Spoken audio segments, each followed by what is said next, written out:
Bu mashina aniq dadangizga yoqadi. Soist S19 gibrid. Dadam shunaqa zo'r mashinada yursin deganlar bitta like bosib qo'yinglar, men esa sizlarga obzor qilib beraman.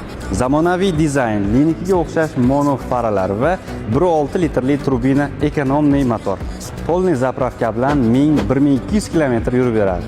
Saloni juda ham keng, беспроводной и проводной zaryadkalari bor. Salon освещениясini bemalol o'zgartirsangiz bo'ladi. Sideniya podogrev va obduvi bor, 360 kameralari ham mavjud. Dadangiz o'rtoqlari ko'p bilaman. Choyxonaga chiqqanda naqd 6 ta o'rtoqlarni mindirib yurish uchun dadangiz bo'p mashina ekanda bu. Chunki mashinamiz 7 kishi uchun mo'ljallangan. Mashinamizning bagajniki Maybach'larnikidek ochiladi. Oyog'ingizni 3 sekund qo'yib tursangiz, o'zi bagajning ochilib beradi. Uyga to'la toshib kelayotgan paytingiz ham hech qanaqa qo'l ishlatmasdan ochib olsangiz bo'ladi. Bagajligimizda joy yetarli, agar joy yetmayotgan bo'lsa, orqa sidenlarni yotqizib qo'ysangiz ancha keng joy bo'ladi. Orqadagilar bemalol o'zlari uchun konditsionerni boshqarib keta oladi. Panoramali tomda manzaralarni tomosha qilib ketish mazza bo'lsa kerak-a.